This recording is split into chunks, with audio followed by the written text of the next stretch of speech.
Growing up in Derry, PA, Joe Shomo had a charmed life. He was the athletic star of his high school basketball team and spent his weekends playing baseball with his 3 best friends. However, an ocean away, the world was at war, and it was slowly descending upon America. You know, we read the newspapers and saw the newscasts and the movies and stuff like that. It showed all this stuff going on, but we figured that was so far away that, you know, that might not even be happening when we get out of school, but it was. After Shomo graduated high school in 1941, everything changed. That year, the Japanese bombed Pearl Harbor in December. Suddenly, the war in Europe was on the home front.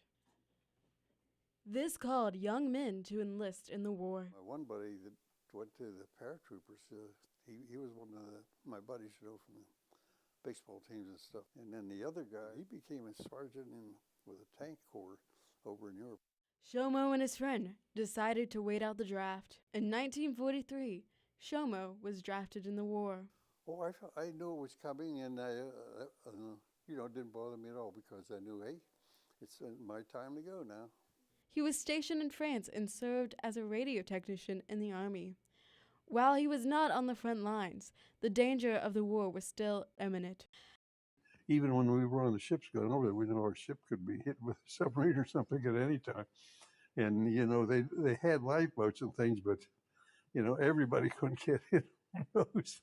From there, then over, we lay off the coast of England for one day and crossed at night because the German submarines were still pretty prevalent around there. As the war in Europe was drawing to a close, Shomo's job as radio technician changed to guard of prisoners of war. They were just giving up and surrendering, you know, by the thousands. Due to his brother being killed in the war, Shomo took a dim view on Germans. I hated the Germans, and I said, Hitler started this thing, you know, we got to finish them off. However, after guarding them, he had a change of heart.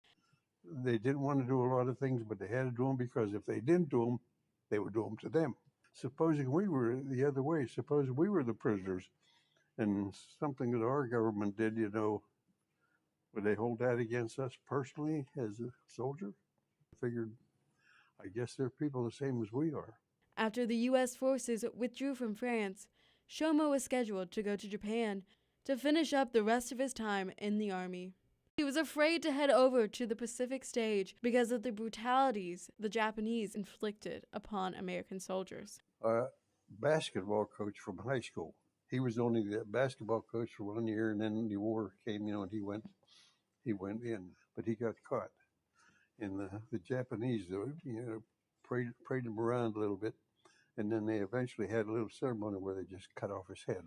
And his comrades were crossing the Panama Canal on their way to Japan when they got word of the first atom bomb dropping. Today, there is reason to believe that the Japanese city of Hiroshima, approximately the size of Memphis or Seattle or Rochester, New York, no longer exists. Shomo was relieved. Wow, we're glad they're using it. You know, a lot of people, like I say, atom bombs inhumane. Well, any bombs inhumane, any bullets inhumane. You know, when you kill people or wound them, it's inhumane. Returning home was a high. Feeling you can't believe, you know, when the war was over, because we had no idea, you know, how long that was going to last. And it's just a euphoric, you just can't explain.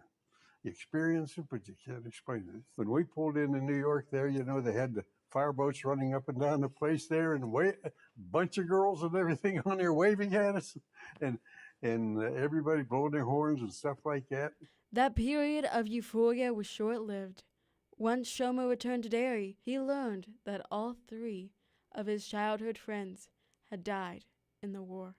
You know, during the war, nobody wanted to ruin your morale by telling you your friends got killed or something like that. They were afraid, you know, if you heard about a couple of your buddies getting killed, you'd get depressed. Found out the same day all 3 of them were killed. Ever since that day, Shomo has vowed to live every day in honor of his friends. Muffy Melvin and Huey, you guys paid with your life. So I'm going to try and make the most of it. I'm going to, whenever I do well or anything, I'm going to be thankful that you guys got this life for me.